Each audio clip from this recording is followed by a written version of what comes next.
Noches a todos.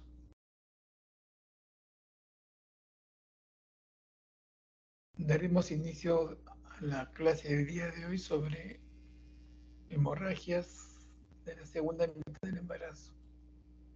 Ello incluye a la placenta previa,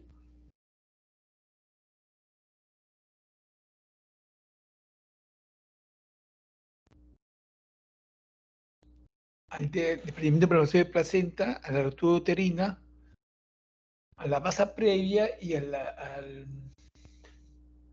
ruptura del seno marginal. ¿Sí?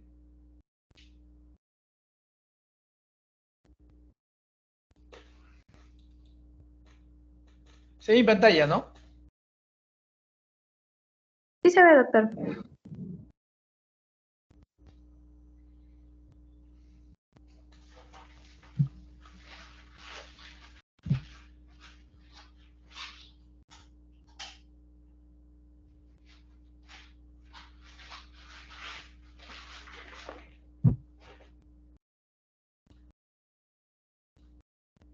Bien, entonces vamos a empezar.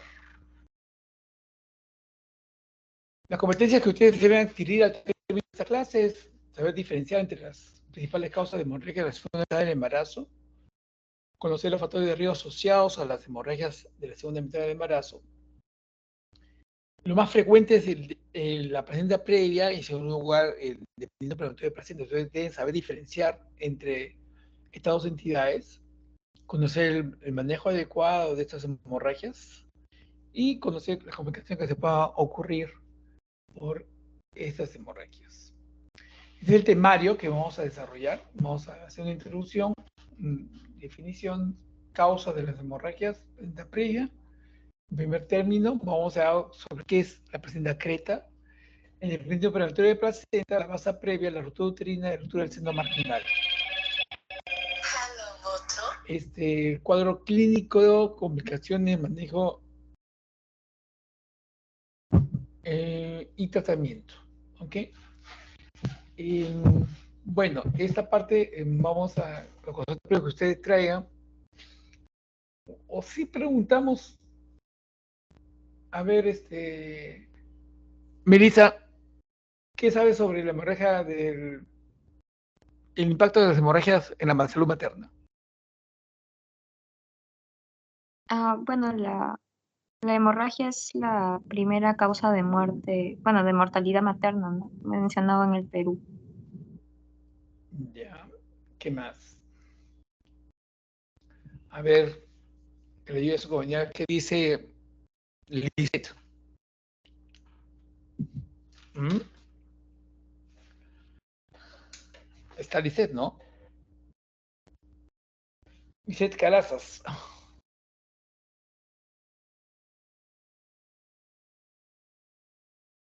Lizeth, ¿está por ahí? ¿No está, no? Catherine.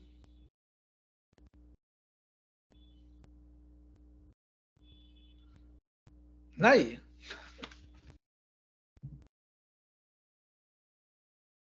Jocelyn. ¿Quién me contesta cuáles son las principales causas? Les acabo de decir, ¿no?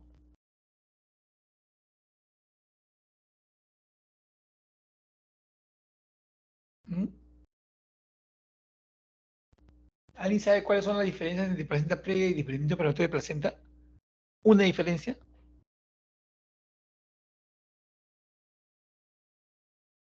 ¿Nadie? El sangrado puede ser, doctor. El color del sangrado. ¿Quién habló? Angulo. Joaquín Angulo. Tu nombre, tu nombre. Joaquín Angulo, Ya, doctor. Joaquín. ¿Cómo es diferente? Te has dicho bien. Hay una diferencia en el sangrado, en el color. Hay uno que es rojo rutilante y hay otro es un rojo ¿Cuál? más, ¿Cuál es rojo rutilante? creo que es cuando se desprende prematuramente la placenta, ¿no? Si no me No, no, equivoco. no. Ajá. La Al placenta revés, ¿no? previa Placenta del previa. sangrado es rojo rutilante. Es una cosa que tienen que saber, ¿ah? Ahora dentro de 20 años, cosa médico. O sea, está sangrando y la pregunta es, viene mujer en el tercer trimestre sangrando, la siguiente pregunta es, ¿qué color es sangrado? O verlo. Si lo ves rojo vivo, es placenta previa. Si lo ves rojo vino, es DPP. Es una diferencia, ¿no? Eso deben saberlo. ¿Y qué otra diferencia hay? Así marcada. ¿Qué dice Héctor?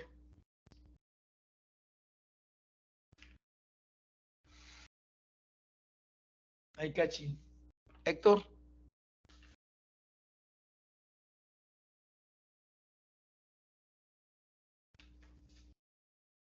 Uy, ¿qué pasa con mis pupilos? Daniel, con confianza nomás hable. Si está mal, no hay problema. El roche va a ser que fijes el conocimiento. Bien. Vamos a entrar entonces al tema, ¿ya? Una introducción. El 5% de los embarazos se producen hemorragias anteparto. ¿Ya? La más frecuente es la placenta previa, 1,2%. Después le sigue el DPP, no sé, 1%. Y se dice que hay casi 3% de causas indeterminadas. Entre ellas puede haber causas, o sea, que uno no sabe de dónde sangra, en realidad, de dónde viene el sangrado. Pero una cosa importante es que son responsables de 20 a 25% de las muertes perinatal, o sea, estas hemorragias de la zona mitad del embarazo pueden matar al feto, sobre todo el DPP. Es responsable del 6% de todas las muertes maternas en el mundo son debidas a, por ejemplo, al DPP. ¿Ya? Entonces también afecta a la salud materna. ¿Ya? La placenta previa es la mayor causa de hemorragia de la zona mitad del embarazo, la principal causa de eso debes saberlo. Y la primera causa directa de muerte materna en el Perú es la hemorragia mitad del embarazo. Causa directa de muerte. ¿Ya?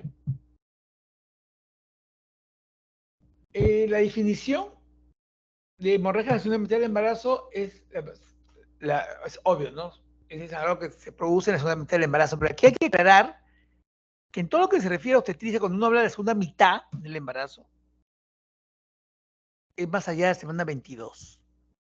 Porque en la semana 22 termina el periodo del aborto. ¿Ok?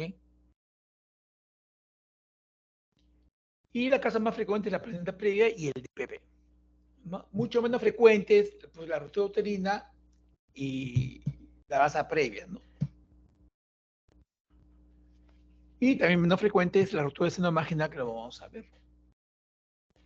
Hay sangrados de causa obstétrica y sangrados de causa de origen ginecológico, ¿no? Ya de causa obstétrica ya sabemos cuáles son.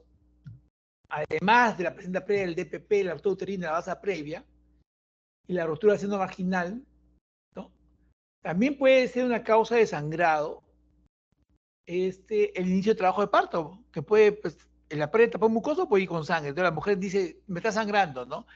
Y verdad, hay moco con sangre. Pero a veces hay más, o sea, la sangre es más evidente que el moco. Entonces, el médico se da cuenta de que es pared tapón mucoso. Y también puede haber desgarros cervicales, ¿no? Que se producen durante el parto, ¿no? Porque la mujer está pujando tiene tiempo, por ejemplo, y se produce un examen vaginal tosco, ¿no? O, o, o, esa intención de querer apurar la dilatación y dilatar con el dedo. Eso es bien común, ¿no? Sobre todo en las madrugadas, ¿no? La gente quiere que el parto salga ya, entonces quieren apurar y comienzan a dilatar con el dedo. Y eso lleva a ruptura y lleva a sangrado. ¿Ok? Pero hay causas de origen ginecológico, ¿no? Cualquier proceso infeccioso cérvico-vaginal puede llevar a un sangrado, por ejemplo, ¿no? Que haya un tumor, por ejemplo, pólipos o miomas, uterinos que están abortando, pólipos abortivos, miomas abortivos, o una neoplasia de cuello, ¿no? Obviamente, diagnosticada durante el embarazo va a provocar sangrado. Puede haber traumatismos genitales también, esto es más frecuente, o sea, generalmente es postcoital, a veces el tener relaciones con una mujer estando embarazada, a veces lo hace por compromiso, ¿no? Entonces cuando no hay excitación, entonces la vagina es una cavidad virtual que cuando se dilata bruscamente puede provocar, y como es más sensible durante el embarazo, puede lacerarse fácilmente. Y también el embarazo puede ocasionar varices vulvovaginales, ¿no? Y estas se pueden romper y producir sangrado, ¿no? En primer término vamos a ver la placenta previa, ¿no? La definición, ¿no? Placenta previa es toda situación en que la placenta cubra el orificio cervical interno, ¿ya? Esta puede ser, o sea, podría estar que esté parcialmente ese término, o sea, cuando no había ecografía, no existía la ecografía, había una clasificación clínica, ¿no? Y que hablaba este, de esto, placenta previa total, parcial y marginal. Esta es una clasificación clínica que apareció cuando no existía la ecografía. Entonces se acicaba la placenta previa, cuando producía sangrado, en el tercer trimestre, a veces había dilatación y se hacía el examen vaginal y se tocaba el famoso, y hasta ahora se utiliza el término antiguo, se tacta colchón placentario. Entonces era una placenta dilatada, un útero cuello dilatado y se tocaba, esa es una placenta previa total. La parte era que parte del orificio se tocaba placenta y parte se tocaba la cabeza fetal, ¿no? Y decían placenta previa parcial. Y la marginal se sentía en el borde a un lado del cuello. Y se decía marginal. Ya, esa clasificación es clínica.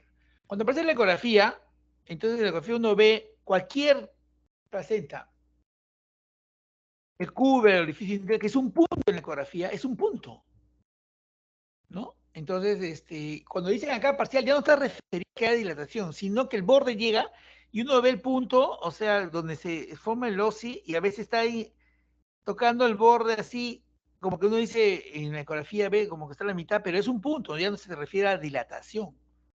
Y dice, bueno, cualquier cosa que comprometa el OSI es una placenta previa, ya no existe total, sino placenta previa secas. ¿Ya? En cambio, cuando la placenta está de inserción, está insertada, baja hacia el polo inferior del uterino, pero no cubre el orificio, pero hay una distancia hasta los 2 centímetros, 20 milímetros del OSI, se habla de placenta baja, ¿ya? Eso es lo que antes se le decía placenta de inserción baja, ¿ya? Entonces, es toda placenta que está insertada, ¿no? Hasta por lo menos no cubre el OSI y está a no más de 20 milímetros del OSI, o 2 centímetros. ¿Ok? Luego, cuando apareció la ecografía, vino esta clasificación. Ustedes van a escuchar estos términos. Yo le digo estos términos porque hasta ahora se usa. Algunos todavía siguen usando los términos, entonces para que sepan. La ecografía, cualquier paciente que cubría el OSI, el OSI se decía placenta previa total, ¿no? Y hablaban de placenta previa baja. ¿Qué era placenta previa baja? Lo que les he dicho. Pero se diferenciaban dos placentas previas. Decían placenta previa baja, marginal, la que va hasta no más de 20 milímetros del OSI. Decían placenta de inserción baja marginal, se le decía. Y había la placenta de inserción baja lateral, la que iba más allá de los 20 milímetros hasta los 50 milímetros. Esto ya no se usa, la placenta de inserción baja lateral, porque la evidencia ha demostrado que la posibilidad de sangrado cuando la placenta está más allá de los 20 milímetros es mínima, y el problema para la terminación del embarazo no existe. O sea, el parto puede ser vaginal perfectamente. No impide el parto vaginal. Entonces, por eso se ha dejado de usar. Pero sí van a usar van a escuchar el término de paciente de disección baja marginal, ¿ya? Que es la que ahora debe de llamarse paciente de disección baja, ¿ok? Perdón. La figura de una previa era cubría todo el OSI, para una previa parcial, esta previa tiene que haber dilatación, ¿ya? Tiene que haber dilatación para que uno sentir que la paciente está tapando a mitad del orificio. La marginal al borde, hasta los 5 milímetros, hasta los 20 milímetros, perdón, y hasta los 5 centímetros más allá de los 20 hasta los 5, hasta los 5 centímetros o 50 milímetros se decía presenta disección lateral. La incidencia es uno de los dos partos de la placenta previa, ¿no? Y significa el 20% de las hemorragias del tercer trimestre, el 20%, un quinto de las hemorragias son por placenta previa. Estos son los factores de riesgo. Antecedente de placenta previa anterior, antecedente de parto por cesárea, ¿no? O sea, hay mayor frecuencia de placenta previa cuando el parto previo ha sido por cesárea. Embarazo múltiple, falta de sitio, multiparidad, ¿no? Cuando la cavidad uterina ya es amplia, se hace muy amplia. Y la edad materna avanzada va a estar asociada, tratamientos de infertilidad también están asociados, existencia de abortos previos asociados cuando ha habido legrados uterinos de por medio, ¿no? La cicatriz uterina tiene que ver mucho con la aparición de la placenta previa. Antecedentes de procedimientos quirúrgicos intrauterinos, también por la cicatriz que pueda dejar, por ejemplo, la extracción de un miomas submucosos. Está asociada al tabaco, al tabaquismo, al consumo de cocaína también. El feto masculino es más frecuente la placenta previa con feto masculino que con feto femenino, bueno, es una curiosidad, no se sabe por qué.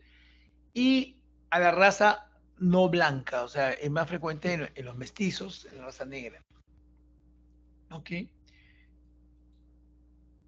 En cuanto a la fisiopatología, ¿por qué se produce? Porque hay presencia de áreas subóptimas de endometrio en la cavidad uterina, ¿no? Superior, debido a cirugías, ¿no? A cicatrices, o embarazos anteriores, ¿no? Y que promueve la implantación de trofoblasto en la cavidad uterina inferior, ¿no? O su crecimiento unidireccional a ella, hacia abajo, ¿no? También existe un área de superficie placentaria particularmente grande y por eso es que es más posible que sea iniciarse hacia abajo como es en la gestación múltiple, ¿no? O en respuesta a una perfusión útero-placentaria reducida. No se ha visto que cuando la perfusión placentaria está disminuida al útero, ¿no? Y eso está dada por las cicatrices. Entonces puede llevar a la placenta previa, ¿no? Y eso, cuando es mucho más exagerado, estas áreas de hipoperfusión uterina puede llevar a una degeneración de la fibra muscular y puede llevar a que ya no solamente haya placenta previa, sino a que no se forme una capa que normalmente fisiológicamente existe en la decidua, que es la capa de Entabush, ¿no? Que es una barrera, que si se franquea esa barrera, ocurre lo que se llama el acretismo placentario. Las características clínicas es sospechar en toda gestante mayor de 22 semanas con sangrado indoloro. Lo usual, lo corriente, y eso deben aprender, o sea, cuando hay particularidades, hay cosas que se salen de lo usual, pero lo usual, lo corriente, que el sangrado sea indoloro, que no haya dolor al sangrado en la placenta previa, ¿no? Y que el sangrado sea rojo rutilante, ¿no? A veces asociado a tener relaciones sexuales, ¿no? Pero el sangrado rojo rutilante y no hay dolor. Eso es lo clásico.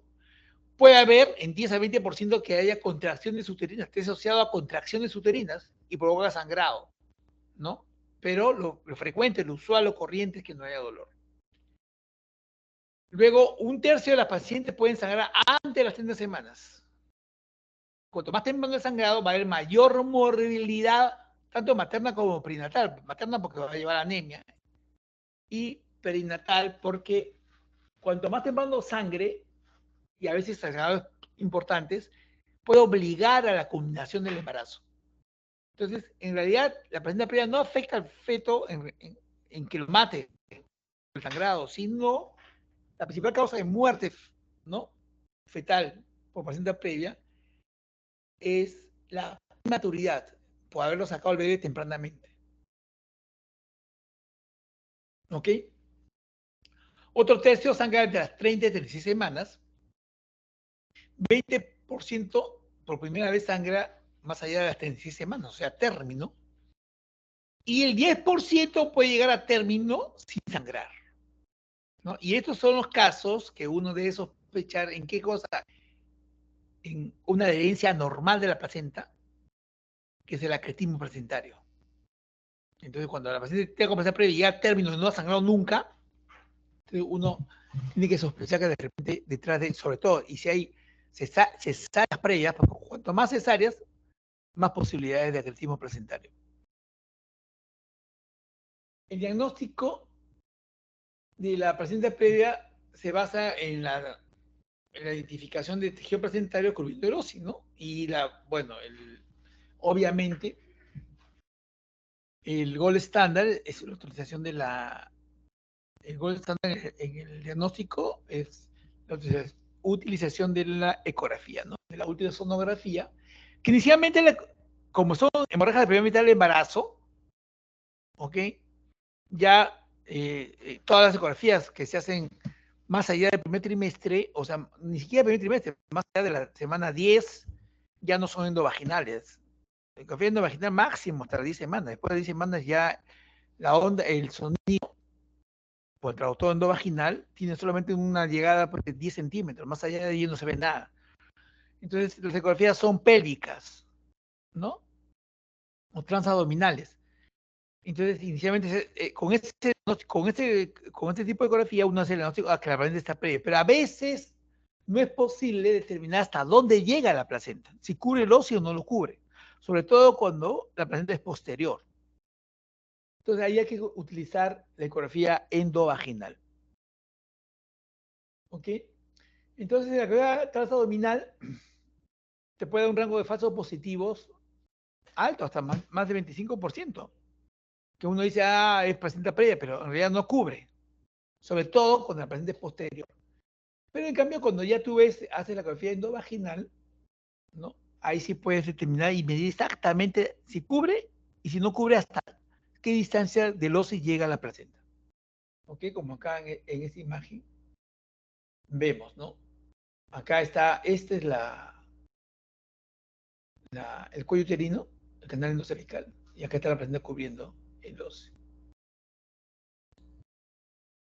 Entonces, la ecografía transvaginal ha demostrado superioridad en el diagnóstico de placenta previa respecto a la ecografía transabdominal. Y miren la sensibilidad, 87.5, la especificidad 98.8. O sea, cuando te dice que no es, no es. Cuando te dice que es porque es. Y el valor positivo, 93%. O sea, el valor positivo, ¿qué te dice, no? Te dice, siempre que usted vea un valor positivo alto, significa que esta prueba tiene la capacidad de detectar de 100, 93 patrones de positividad. O sea, es una pega altísima, o sea, excelente. ¿Ok? Es el gold estándar. Y es segura la ecografía, incluso con sangrado activo no hay problema. A veces las mujeres tienen miedo, no, doctor, pero estoy sangrando, voy a poner eso. No, no pasa nada, no pasa nada, porque el traductor no va a ir al cuello uterino, no va a entrar, el traductor va a ir al fondo vaginal posterior. ¿Ok? El uso de la resonancia magnética, que en una época se usaba, ahora más se utiliza para, o sea, para diagnóstico de acretismo placentario, pero incluso ahora ha sido desplazada por la ecografía, por los ecógrafos de alta gama, de alta resolución. Ya es innecesario utilizar resonancia. Antes sí lo usábamos, ¿no?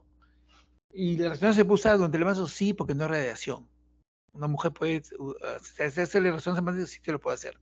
Se está dejando de usar frente a los ecógrafos modernos que tienen una alta resolución, ¿no? Los ecógrafos de alta gama. Toda mujer que tenga sangrado y tenga placenta, hay que hacer un seguimiento, ¿no? Y en las mujeres que tengan una o más cesáreas previas, siempre hay que sospechar la posibilidad de una placenta acreta, de una inserción anormal de la placenta, una adherencia anormal, ¿no? Entonces, en caso de esta sospecha de acretismo placentario, se debe realizar pruebas de ultrasonografía entre la semana 28 y 32, para ahí hacer el diagnóstico si hay o no hay signos de adherencia normal, que la ecografía los va a revelar. Entonces, en la placenta previa y el acretismo placentario, hay una relación en esta y el factor de riesgo está asociado a la combinación de la placenta previa con las cesáreas previas, ¿no? Entonces, la incidencia de placenta acreta, por ejemplo, ha aumentado, dato interesante, de 1 a 30.000 en la década del 50 del siglo pasado. 1 en 30.000, había una placenta acreta.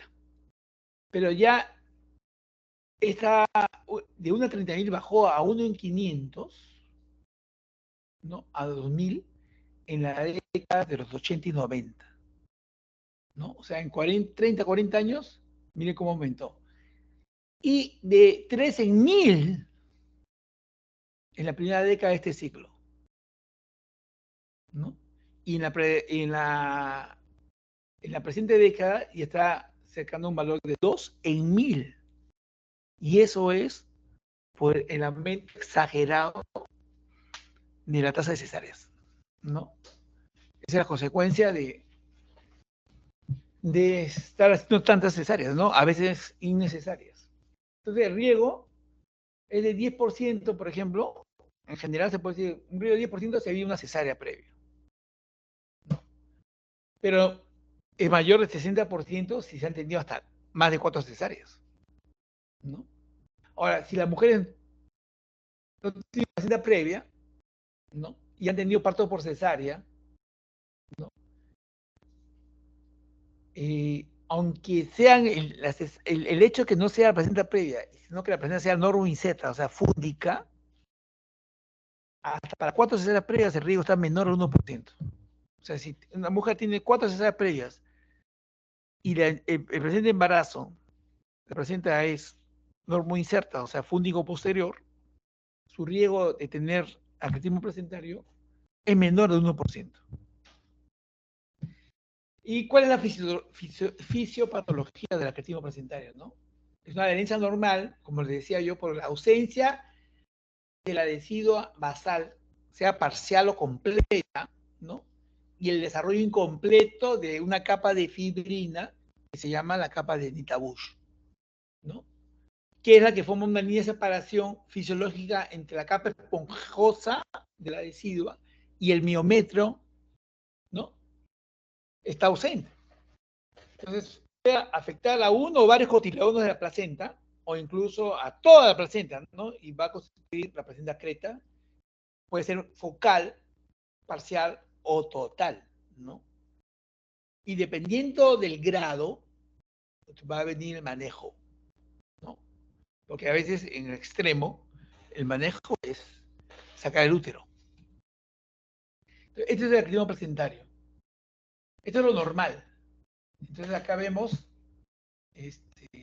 la placenta. Acá vemos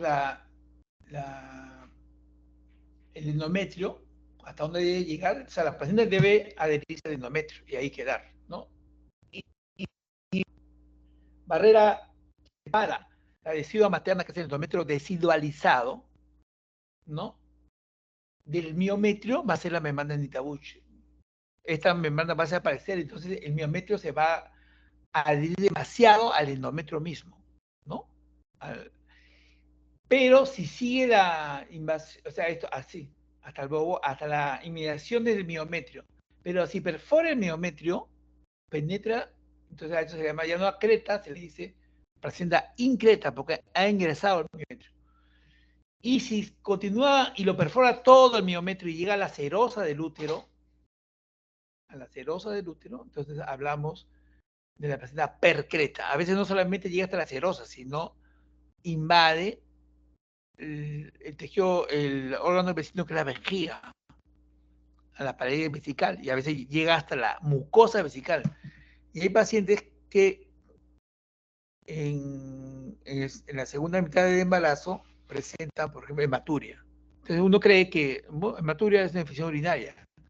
Le da tratamiento para cistitis y la hematuria sigue. Entonces, ante eso, ante esa, o la cistitis, por ejemplo, es asintomática, pues solo sangrado, ¿no? Uno debe sospechar, y si hay cesáreas previas, y hay placenta previa, y cesáreas previas, de que puede haber un percretismo placentario. Entonces, los pacientes deben ir a citoscopía, y se ha visto, hemos tenido pacientes que le hacen la citoscopía y se ve en la biopsia y se ve en la mucosa vesical. Este es un problema tremendo para terminar el embarazo, porque ahí hay que entrar con un urologo, porque va a salir el bebé, y se va a tener que hacer la esterectomía, y se va a tener que hacer resección de la vejiga, ¿no? Y hacer una neovejiga. Esta es una placenta creta, vean cómo la placenta han perforado. No, no perforado, no, acá está llegado ya hasta las mediaciones del miometrio. Todavía no lo invade, ¿no? Está la serosa, el miometrio, y acá está la placenta, ¿no? Ya no hay deciduo, o sea, esta es una placenta previa. Esta es placenta, esta imagen es de una placenta previa. Esta es la imagen de una placenta que es fúndica, este es el fondo. Que esto es raro. O sea, que haga arquetismo placentario, confunde lo que le digo, ¿no? Es tan raro que puede haber 4 cesáreas y el riesgo es menor al 1%, pero pues sí puede existir. Aquí está, ¿no? El riesgo es mayor hasta de 4% cuando hay 6 cesáreas, cosa que jamás he visto. O sea, yo en mis 31 años en esta especialidad, solamente una vez he operado a una paciente la quinta cesárea. Nunca he hecho una sexta cesárea. Y no recuerdo en el servicio que haya habido la sexta cesárea. Y ahí decía, aunque sea fúndica, aumenta el riesgo a 4%. ¿Okay? Esta es una increta. Ya perforó el miometrio. La placenta perforó el miometrio. Y esta es una percreta, ya perforó todo el miometrio y llega hasta la serosa. Cuando esto ocurre acá en la serosa, en el útero, hay una serie de vasos aberrantes, ¿no? Gran vascularización. Pues esta persona sangra bastante. En el año 2019, en julio de 2019, ¿no? La Federación Internacional de Ginecología Obstetricia, ¿no? A través de un consenso, determinó, hizo la clasificación de los trastornos del espectro placentario acreta. Porque es un espectro, ¿no? Porque hemos dicho que hay placenta creta, increta, precreta. Entonces, este espectro, ecográficamente se le ha llamado trastorno del espectro placentario acreta, ¿no? Entonces se talló que hay 4 grados, que hay 3 grados, ¿no? O sea, hay 4 grados, porque hay un grado cero. ¿Qué es un grado cero? O sea, se le llama de las siglas en inglés, ¿no? Placenta Acreta Spectrum Disorder, se dice el famoso PAS, de P-A-S, PAS.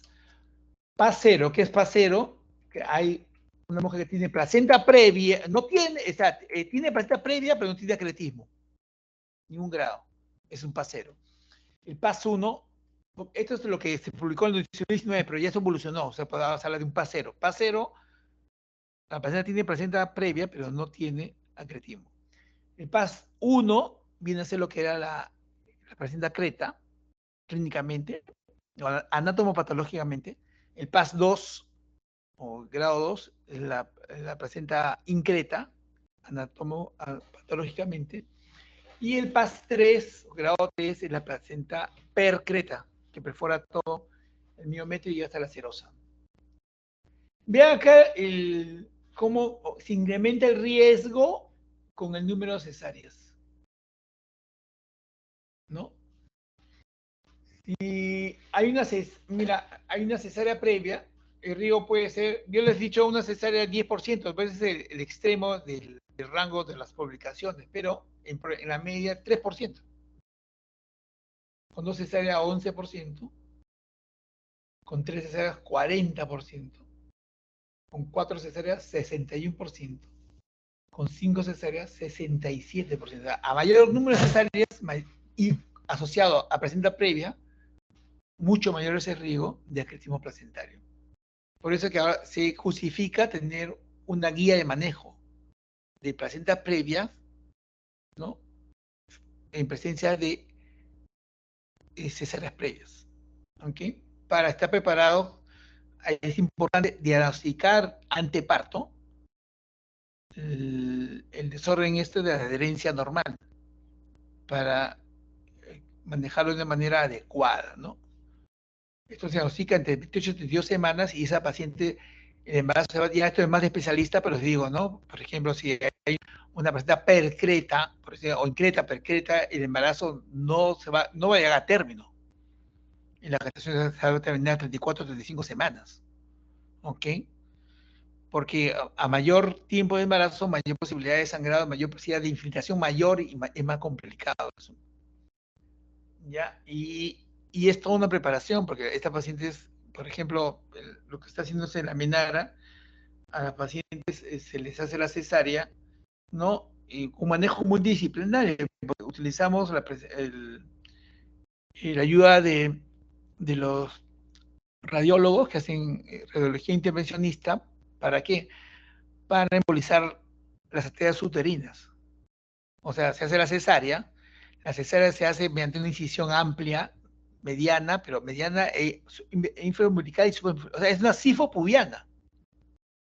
El pubis se hace, ¿por qué? Porque el bebé no se debe tocar la placenta, porque si toca la placenta, o sea, una hemorragia tremenda. Entonces el bebé sale por el fondo. Se corta el fondo y el bebé sale en podálico, ¿no? Se cierra y se hace la histerectomía con la placenta. Pero antes de hacer la histerectomía, los radiólogos embolizan las arterias uterinas y con ello se disminuye el sangrado. Tremendamente, porque el sangrado uterino, ¿por dónde viene? Viene de las uterinas. Y el otro, o sea, principalmente de uterinas y después de la ovárica, de la trombosis de la uterina con la ovárica. Entonces, si trombosas las uterinas, sangra mucho menos. Y luego de eso también los urólogos cateterizan los uréteres vía citoscopía, unos catéteres en los uréteres, de tal manera que uno siente fácilmente y percibe, o sea, percibe el uréter, o palpa, ¿no? No solamente lo puede ver, sino lo puede palpar cuando hay personas que no se ve, porque hay gran cantidad de vasos, musculatura aberrante. Entonces, como sangra bastante, hay que poner bastantes puntos fuera de la esterectomía en sí, en el hecho que va a quedar. Entonces, nos da la seguridad de poner puntos sin el temor de ligar los uréteres. Entonces, ese manejo multidisciplinario hace que el resultado sea mucho mejor. Miren, esta es ecográficamente cómo se diagnostica ecográficamente esta zona clara que se ve acá en la ecografía. Estos son con ecógrafos de alta gama, o sea, de alta resolución. Y se ve una zona clara que se le dice hipoecogénica, que miren cómo desaparece cuando hay acretismo. Algún grado de acretismo. Miren cómo desaparece. Luego tenemos lagunas placentarias anormales. O sea que lo normal es ver lagunas hacia la superficie, uno puede ver estos lagos venosos. Pero cuando uno ve lagunas así, entonces uno debe sospechar, es lo más frecuente. Cuando uno ve esas imágenes en la placenta previa, uno sospecha, uy, acá ya crecimos. Luego tenemos, mire, la interrupción de la pared vesical, cómo se interrumpe. Esta es la pared vesical, lo normal es que se ve así. Se ve la zona clara, hipocogénica, y viene la línea de la pared vesical. Y miren cómo acá desaparece la pared vesical, se interrumpe, ¿no? Entonces acá estamos hablando de un perqueretismo, que la paciente ha llegado hasta la vejiga, ¿ok? O hay interrupciones ya en la pared vesical. Miren, por ciertas zonas hay interrupciones, ¿ok? Luego el miometrio se adelgaza, miren cómo este es el miometrio, placenta, pared vesical, este es el miometrio. Más o menos la media del miometrio al término del embarazo debe estar en 2.5 milímetros. Y cuando el riego empieza, cuando el miometrio se ve de 1 milímetro o menos, está adelgazado. Entonces, por lo menos ahí uno debe sospechar de un incretismo placentario. O sea, la placenta increta. ¿Ok? Si está conservado, y uno dice, ah, no, está conservado, debe ser que sea una placenta acreta nada más, una adherencia normal. Y cuando la adherencia es el paso 1, o la placenta creta, sobre una adherencia normal, y todo queda esos últimos se pueden salvar, ¿no? Y ahí se utiliza, va a haber atonía uterina, pero se puede resolver atonía uterina corrugando el útero, corrugándolo con la técnica de Lynch o técnica de Jaime. ¿Ok? Miren acá como, no, acá el miometrio no es detectable, ha desaparecido. Ha desaparecido el miometrio. Luego tenemos el bulto placentario. El bulto en la vejiga, miren, esto es lo normal. Esto no es lo normal. Y miren acá cómo se hace un bulto hacia la vejiga. ¿No? Estas son las pacientes que pueden presentar, o sea, cuando desaparece la pared, hay bultos, desaparece la pared, uno hace citoscopía y ve las velocidades en la mucosa vesical. Esas pacientes son las que sufren de hematuria. También se puede ver una masa esofítica hacia la vejiga, miren acá. Y eso ustedes en citoscopía, eso se ve acá, se ve rojo, se ve la imagen del cotidión que está entrando a la vejiga, ¿no? Y la otra cosa importante es lo que se llamaba, o se llama, la tormenta de flujo. Se pone el flujo, se pone el Doppler, perdón. Esta es la ventana del Doppler. Vean, esto es lo normal, así debe verse. Y miren el flujo detrás de la placenta. Miren acá, acá hay una tormenta de flujo, ¿no? Una hipervascularización. Es otro signo ecográfico con la ayuda del Doppler que nos dice que la placenta tiene una adherencia normal, ¿no? Miren, miren lo normal y miren cómo está acá. Y también por el Doppler se puede identificar lo que se llaman vasos puentes. Vasos, vean estos vasos como puente van hacia la vejiga. Esos vasos puentes indican la presencia de una adherencia normal. ¿Ok? Luego también la vascularización de las lagunas son identificables y se ve bastante vascularización al interior de la placenta misma y en las lagunas placentales. ¿Ok? Entonces, es perfectamente diagnosticable la placenta previa mediante el uso de la ecografía. Hay que tener presente que la placenta previa se asocia a mala presentación fetal, ¿no? A mala presentación fetal, ¿no? Entonces, ¿por qué ocupa un volumen en el polo inferior? Entonces, por ejemplo, está asociada a presenta presentación podálica. El feto no puede rotar. O situación transversa, ¿no? También está asociada a inserción medicamentosa del cordón. El cordón no se trata en la torta placentaria en el centro, excéntricamente, sino en el borde, ¿no? Está asociada a la placenta previa a retardo de crecimiento intrauterino. ¿Por qué? Porque hemos dicho que en realidad hay una mala perfusión uteroplacentaria en la placenta previa. Y cuanto más acentuada es y hay, por ejemplo, acretismo, que sí que la perfusión es menor, y ahí va a haber una competencia entre la nutrición entre la placenta no va a recibir la oxigenación necesaria y el feto, tú sabes que la placenta tiene dos funciones, oxigenativa y alimenticia, ¿no? Entonces el feto puede estar asociado a retardo de crecimiento intrauterino. Y también se ha visto mayor riesgo de embolia de líquido amniótico cuando hay placenta previa. Cuando la placenta previa es asintomática, entonces hay que ver la placenta, uno diagnostica la placenta previa en la ecografía morfológica. Hemos dicho ya que en la ecografía en embarazo debe haber 3 ecografías que son indispensables. La ecografía genética de 11 a 13 semanas. Cuando digo 13 semanas, es 3 semanas 6 días. Siempre que en obstetricia, tal cosa se hace entre las 20 y 32. Entre 22 6 días se refiere. ¿Ya? Se habla de aborto. ¿Hasta cuándo se habla de aborto? Hasta las 22 semanas. 22 semanas 6 días. ¿Ya? Entonces, la ecografía genética se hace entre 11 y 3 semanas 6 días.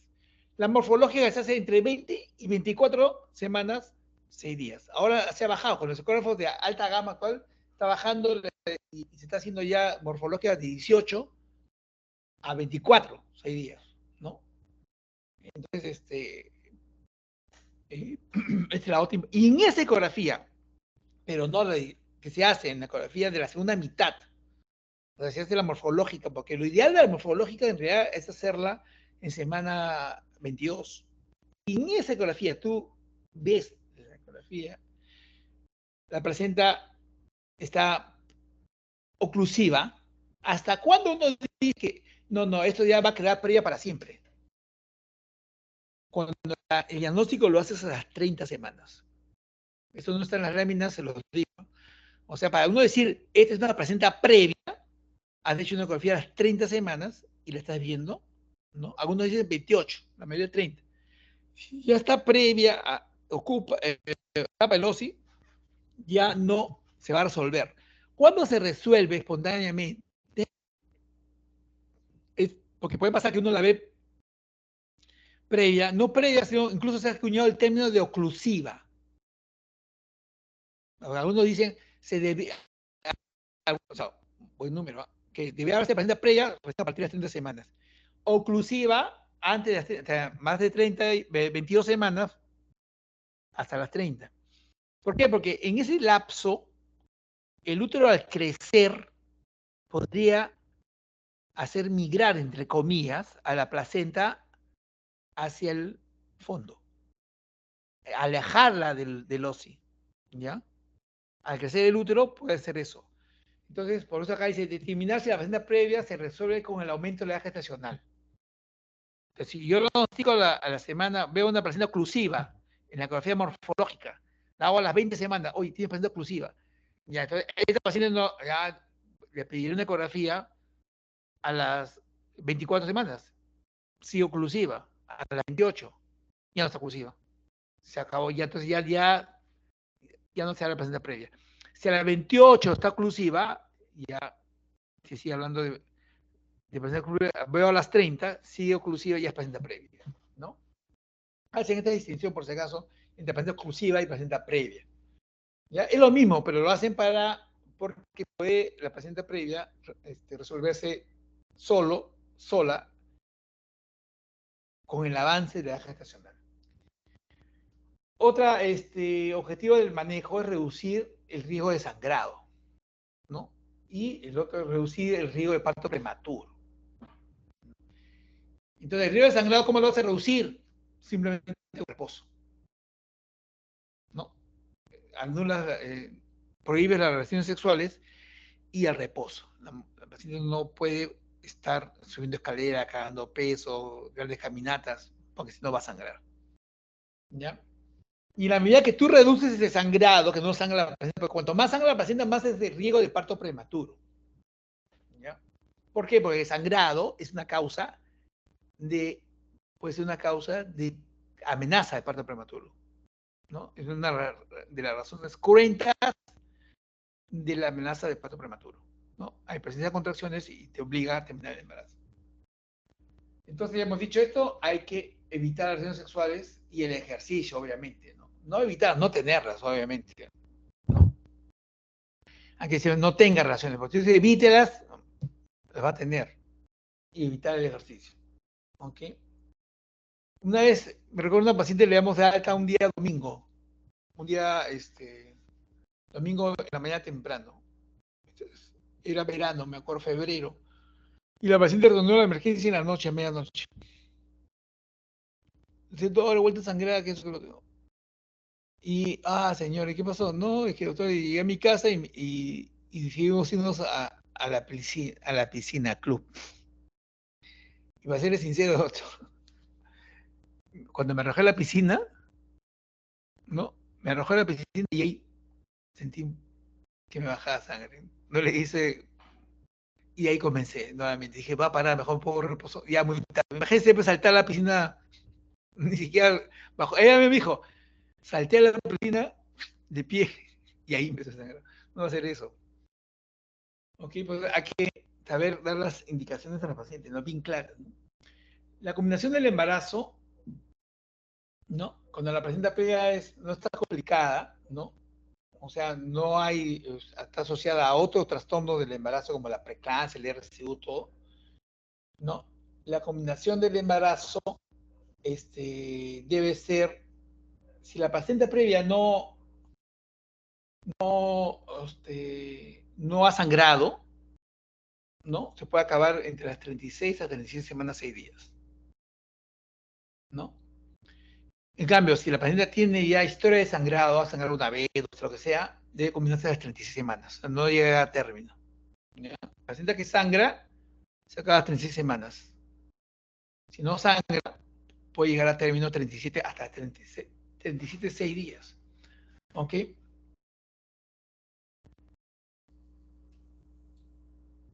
Luego, es una emergencia obstétrica y una vez que sangra, las metas son lograr mantener a la gestante hemodinámicamente estable, o sea, controlar el sangrado, ¿no?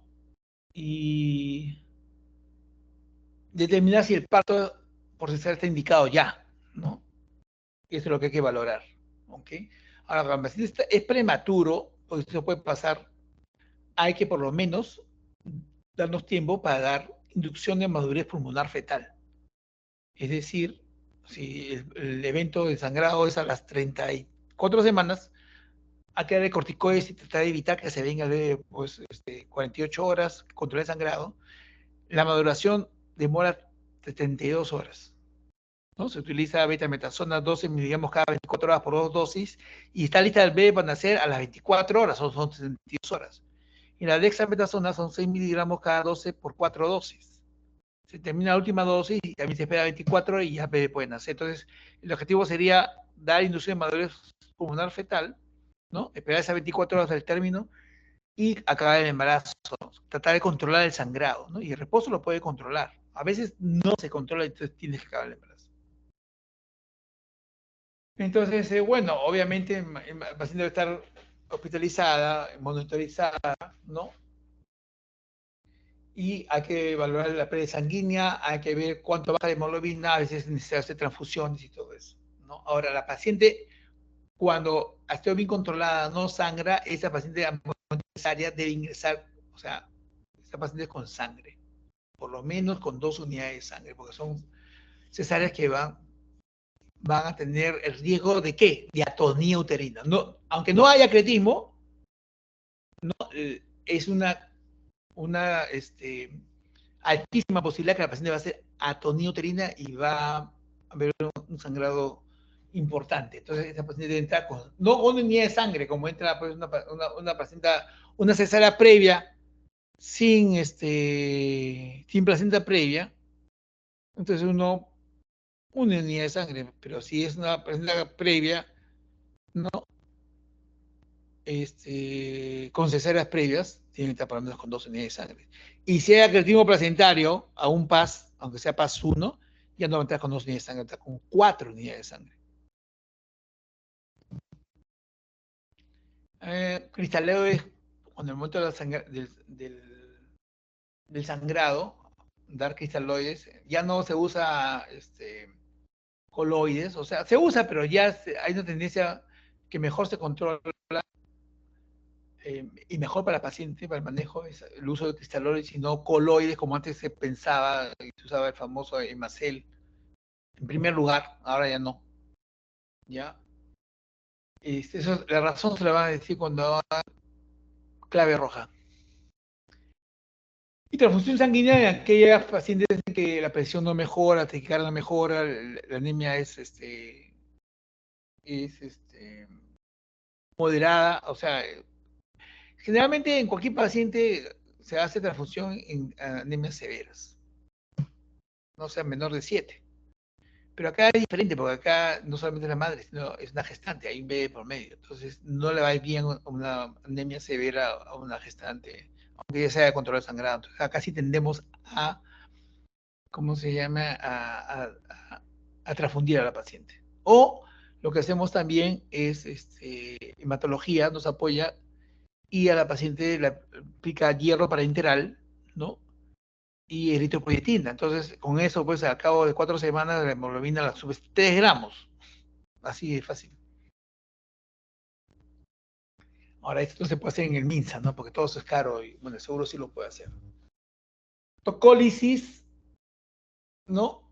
Tratar de evitar, o sea, se puede utilizar para dar tiempo, a ganar tiempo si hay amenaza, hay contracciones, para ganar tiempo para la maduración. Y hay presencia de contracciones uterinas, pues entonces la contracción uterina va a provocar sangrado. Entonces, pero no debe usarse simpáticos miméticos, o sea, de ritodrina, por ejemplo, ¿no? No, o sea, ¿cuáles se deben usar? El sulfato de magnesio, ¿no? Porque si no, carga más el útero de sangre, pues. ¿Ok? Eh, Ahora, la tocólisis profiláctica no sirve, ¿ah? Eso, como tiene paciente previa, vamos a darle profilácticamente nifipino. Hay que darle nifipino 10 miligramos cada 6 horas. Para que no tenga, eso no, eso no tiene ningún fundamento. Solo hay que hacer tocólisis, ¿no? Utilizar parenteralmente sulfato de magnesio o vía oral nifedipino cuando haya presencia de contracciones. ¿Ok? Está contraindicado la indometacina, que es un ungüento colítico, indometacina. Se da cuando no hay paciente previa, pues tú puedes dar indometacina 50 miligramos de amoxicilina y te controlas bien, pero el problema es que en paciente previa no, porque es un antiprostaglandínico, ¿no? Y incrementa los tiempos de conversión sangría, entonces va a perjudiciar para la paciente. Corticoides, ya hemos dicho, los corticoides en general se deben dar entre 24 y 34 semanas. Toda paciente que esté en 24 y 34 semanas hay que darle corticoides. Cuando digo 24 y 34, estoy diciendo 34 y 6 días. O sea, si el paciente tiene 34, 3 días, hay que darle corticoides para madurar como un fetal. Ya, indicaciones para cesárea de emergencia, una frecuencia cardíaca fetal anormal, ¿no? Que no responde a medidas de reanimación, taquicardia, por ejemplo, algo está mal, ¿no? Peor si hay bradicardia, puede no haber respuesta o hay desaceleraciones. Cuando la hemorragia materna es refractaria con riesgo ya de la vida, es refractaria al tratamiento médico, sin escapar el embarazo. Y cuando el sangrado vaginal es significativo y ya estás después de 34 semanas, o sea, estás en 35. Esa maduración, ya no, lo ves de 35 semanas, mira, el 90 y, excluyendo los mal formados, ¿no? 99% no va a tener problemas. Debes acabar el embarazo. Y la vía del parto, acá hay una gran discusión, o sea, porque supuestamente la cesárea, eso no hay discusión. El problema es con la placenta de iniciación, o la placenta baja, ¿no? Entonces, censo estricto, la placenta de iniciación baja podría dar parto vaginal. Y si provoca sangrado durante el parto, debería ir a cesárea. Eso es lo que se dice, ¿no? Entonces, acá está la evidencia. Eso es, en general, lo que ustedes deben aprender es que la placenta previa va a cesárea. La precisión baja puede dar parto vaginal. Puede tener oportunidad de parto vaginal. Pero si durante el parto vaginal sangra, vaya a cesárea. En general. Bueno, eso es lo referente a placenta previa. Ahora vamos a ver el DPP, el famoso desprendimiento prematuro de la placenta.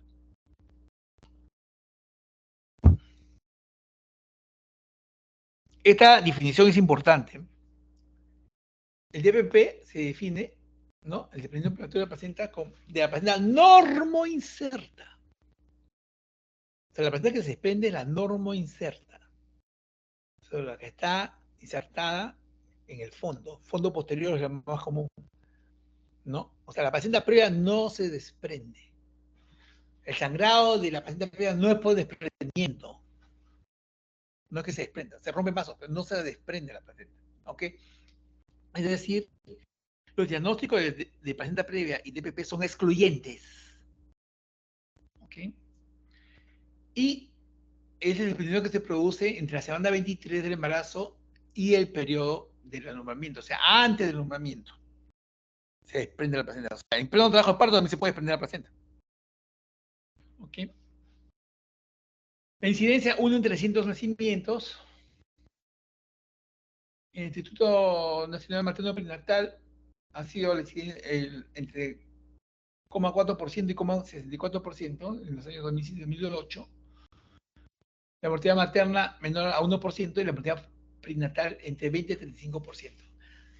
O sea, acá hay que decir, en general hay que decir lo siguiente, la placenta previa, que se hablé antes, no mata a la madre. Es muy raro que mata una placenta, rarísimo, ¿no? Y al feto lo mata, tampoco. O sea, la madre lo que lleva la anemia crónica, todo. Y al feto lo mata la prematuridad porque nos obliga a sacarlo antes de tiempo. La principal causa, lo voy a repetir, mira, por algo lo repito, la principal causa de muerte perinatal por placenta previa es por prematuridad, porque nos obliga a sacar el feto antes. Solo ya en sol te valen 3 días y no me sano La poner muerte vacuna. materna sí se da muerte materna en DPP. En DPP, ¿Cómo? Pero ya no me des mi... escucho una niña que para eso audífono, la hija de alguien debe ser, o la hermana de alguien. La placenta, el DPP puede matar a la madre, sí puede matar a la madre, ¿no? Y como ven ahí, es responsable, no el 1% de las muertes maternas es por razón de DPP, pero sí el DPP mata al feto. El DPP, 25-35% de la muerte perinatal es atribuida al DPP. El DPP sí mata al feto, ¿ok?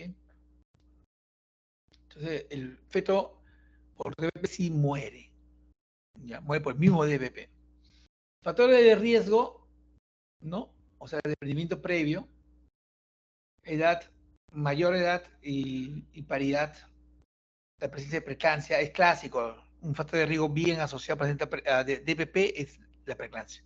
Hipertensión arterial, ¿ya? Entonces, uno de los riesgos cuando hay crisis hipertensiva es el DPP. Por eso también en hipertensión crónica también pasa lo mismo. La colonitis, la ruptura prematuro de membranas. Esta ruptura de membranas va asociado, generalmente, el riesgo es mayor cuando va asociado a polidramios. O sea, lidramios, ¿no? ¿Por qué? Porque se rompen las membranas y hay una descompresión brusca del útero, descompresión brusca que puede llevar al DPP. ¿Ok? Gestación multifetal también es un factor de riesgo para DPP. Bajo peso no está también asociado al cigarrillo también, ya le he dicho de polidramios, ¿no? Arteria umbilical única. La arteria umbilical tiene dos arterias, es única, asociado a DPP. El consumo de cocaína también está asociado. Y la presencia de miomas uterinos. O sea, miomas uterinos. ¿Cuándo es un riesgo el mioma para el DPP? Cuando el mioma no es retroplacentario. O sea, es adyacente a la placenta. Entonces, cuando uno hace una ecografía y hay miomas, hay que tranquilizar a la placenta. Cuando los miomas no tienen relación con la placenta, no pasa nada. He visto úteros costal de papas, como costal de papas, y han llegado a final y no ha pasado nada. O con miomas gigantes, tan grande el útero como el mioma, y han llegado al término y no ha pasado nada. Pero cuando el mioma está retroplacentario, ahí sí puede ocasionar DPP. Factores precipitantes del DPP, traumatismos. Un traumatismo, pero directo al útero. A veces la paciente llega a la emergencia y dice, doctor, me he caído y me duele la barriga y siento que... Entonces tú tienes que preguntar si se golpeó la barriga. Si hay un traumatismo directo de la barriga, eso sí es un factor precipitante de DPP. Puede desencadenar un DPP. Pero si te dices, no, me caí sentada, no se va a desprender la placenta. Tuve un accidente, no me golpeé el abdomen, no se va a desprender la placenta. Pero si tuve un accidente y me fui hacia, no sé, hacia adelante y me golpeé estaba en un micro y me golpeé con el asiento de la barriga, eso puede desencadenar un DPP. ¿Ya? Y hemos dicho que un factor precipitante también es la disminución brusca del volumen uterino, ¿no? Como en la ruptura prematura de membranas, ¿no? Asociada a polidramios. Cuadro clínico, lo general, lo usual es que el sangrado sea oscuro, rojo vinoso, el 80%. Y lo clásico también, usual, general, es que haya dolor uterino. La gente dice, sentí un dolor aquí y te señala el fondo, y empieza a sangrar. Y eso es lo clásico. Y lo siguiente clásico es que cuando tocas el útero está duro, hay hipertonía. Esta triada, sangrado oscuro, con dolor, hipertonía, eso es DPP. Por eso se dice, el diagnóstico del DPP es clínico. O sea, generalmente, usualmente es clínico. En algunos casos es insidioso y tienes que usar ecografía. Entonces, pero generalmente el diagnóstico es clínico. ¿Ya? Puede haber taquicistolia en 20%. Puede haber hemorragia oculta, o sea, no hay sangrado, ¿no? Y estos, cuando no hay sangrado, pues se forma un hematoma retroplacentario, son los que se pueden llevar a una coagulación intravascular diseminada porque se consumen factores de coagulación, ¿no?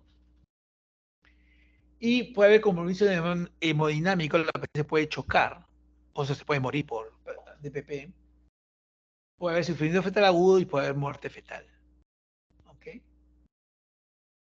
Bien, esta es la hemorragia, el DPP oculto, ¿no? Normalmente el DPP, acá vemos, se forma un hematoma, pero no sangra. Acá la paciente es fúndica, ¿no? Fúndico, digamos que sea fúndico anterior y está formándose un hematoma, no sangra hacia afuera. Acá la placenta está más o menos en la cara anterior y acá sí la placenta, el sangrado sale hacia afuera, ¿no? Entonces en el DPP oculto es que acá también, por ejemplo, no sale, y el sistema anterior, mire, no sale, entonces ese se le llama placenta DPP oculto, ¿no? No hay sangrado, pero la más clínica es de DPP. Hay dolor y hay tono aumentado, ¿ok? Acá, por ejemplo, en este caso, doctor, hace la corrección del ecógrafo y te ve el hematoma retroplacentario. El diagnóstico clínico, generalmente los cuadros severos, o sea, el usual o corriente, los cuadros clásicos, clínicos, ¿no? Y en algunos casos necesita ayuda de la ecografía, ¿no? Cuando hay casos de instalación insidiosa, por ejemplo, que pueden verlos, necesitas utilizar la ecografía, ¿no? No está claro el asunto. Hay DPP crónico, también hay DPP que se aguantan, ¿no? Entonces, ahí no va a ser la clínica tan... Pero eso no es lo usual. Lo usual, lo corriente, lo que generalmente pasa es que el DPP tenga la triada clásica de, vuelvo a repetirlo, ¿no? Sangrado rojo venoso, dolor que se produce predolor, dolor, sangrado, aumento del tono. Eso es lo clásico. Y ese diagnóstico es clínico. Y a veces, cuando es insidioso, por ejemplo, el primer signo del desprendimiento placentario es el compromiso fetal. A veces llega, eso ha sucedido, llega al paciente, porque dice, doctor, vengo porque mi bebé, siento que mi bebé no se mueve. ¿Sí? Sí, doctor, no se mueve todo el día. Entonces le hace la ecografía. La paciente tú la ves tranquila.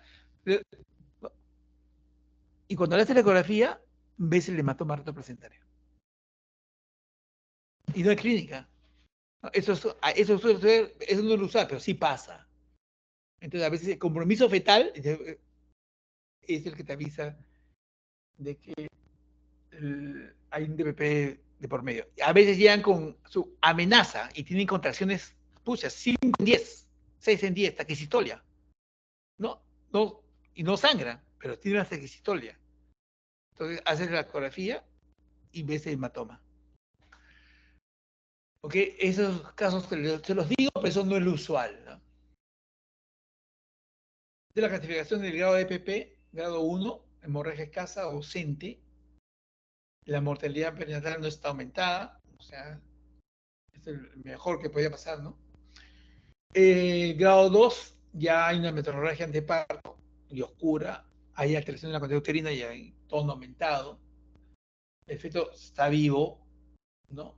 Puede haber sufrimiento fetal, en más del 90% de los casos puede haber sufrimiento fetal, y la mortalidad perinatal está aumentada. En estos casos, de 2. Cuando es 3, es porque es un grado 2 más muerte fetal. Y se puede subir con CID y sin CID, ¿no? Los casos de muerte maternos son los que se observan en este grupo, o sea, en los que hay muerte fetal, ¿no? Y si hay muerte fetal con CID, pucha, que eso puede llevar a muerte materna, ¿ya? El feto, para que se muera, el desprendimiento debe ser más del 50%. O sea, si el desprendimiento es menor de 40, el feto no se afecta para nada, nace normal. Si el desprendimiento es de 40 a 50%, el feto nace comprometido. Pero si el desprendimiento es más del 50%, el feto muere. ¿Ok? Ahora, cuando muere el feto y ¿cómo se llama? Ya muerto el feto, a veces viene, ya está muerto el feto, ha habido DPP, ¿y qué se hace? Entonces, ¿qué pasa? Ahí el problema es, o sea, si el sangrado, hay un hematoma placentario, por ejemplo, entonces ese hematoma consume un factor de coagulación, y esos son los que van al CID. Entonces, hay que procurar, aunque haya muerte fetal, apurar el parto. El parto puede ser vaginal, si es que hay condiciones para que sea vaginal. Porque a veces ya el parto se inicia solo, y a veces no. Entonces, es uno de los casos en que a veces se hace cesárea con feto muerto, ¿no? Es triste, ¿no? Ya no se llama cesárea, porque cesárea es nacimiento, se hace para el nacimiento de un bebé, una cesárea. Ya cuando el feto está muerto ya no se habla de cesárea, se habla de histerotomía. Entonces, se hace una histerotomía. ¿Por qué se hace la histerotomía? Porque si se demora mucho, ¿qué pueda pasar?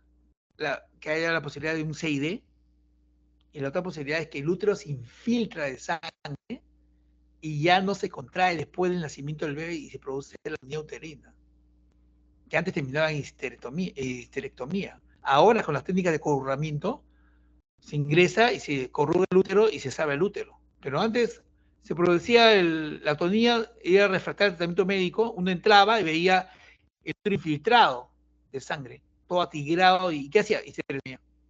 Ahí pasaba la vida de la mujer, ¿no? Entonces, el manejo, lo que les he dicho, acá está, en lo que les he explicado, acá está, este es el resumen de lo que les he dicho, ¿no? Entonces, en general, si el feto está vivo y hay alta sospecha de sufrimiento fetal, en gestación a término, hay que comunicarse inmediatamente. O sea, está a término, el feto está, haga el embarazo inmediatamente. Vamos a someterlo a cesárea, ¿no? A parto vaginal. Ahora, cuando el feto es pretérmino y hay sospecha de DPP, no hay compromiso de la salud fetal. Esto es lo teórico, ¿ah? Ni compromiso hemodinámico de la paciente, ¿no? Entonces, ahí es donde dice una conducta expectante y ver si se resuelve, si se autolimita el desprendimiento, ¿no? Porque puede pasar. Alguna vez se autolimita y ahí queda. Pero mira, eso es lo menos, ¿ah? Yo les puedo asegurar que, al menos en la Menara, se ha producido el DPP. Si el paciente tiene más de 34 semanas, va a dar cesárea. Y menos de 34 semanas también. O sea, salvo que sea una cosa insidiosa y que uno dice, voy a observarlo, ¿no? Pero si no, te obligas a terminar el embarazo. En los casos severos, con DPP muerto, como les decía, si el DPP supera el 50%, es que se muere el bebé, ¿no? Estaban asociados a 6 de 30%. Por eso es que hay parto vaginal. Si ha arrancado, tiene que ser la verdad. Si se puede inducir, tiene que ser ya mismo, ya. No va a demorar. Si es primigesta, se va a demorar el parto, ¿no? Si es un cuello favorable, maduro, todo que tú, de repente puedes intentar un parto vaginal. Si no, hay que operarla, ¿no? Cuando hay compromiso hemodinámico, entonces, en verdad, hay que terminar la urgencia, aunque el feto esté muerto. ¿Ya? Entonces, producido el nacimiento del bebé, entonces viene la complicación esta que le llama el útero Cuvalier. El útero Cuvalier es un útero infiltrado de sangre, el cual pierde capacidad contráctil. Entonces, produce la atonía uterina. Entonces, el extremo del tratamiento es sacar el útero. Ese es un útero Cuvalier. Es un útero infiltrado de sangre. No se contrae. Ahora no, ahora, si la paciente, por ejemplo, tiene, ya hoy tiene 3 hijos, ya te fue el tercero, está vivo, pues, saca el útero, se acabó.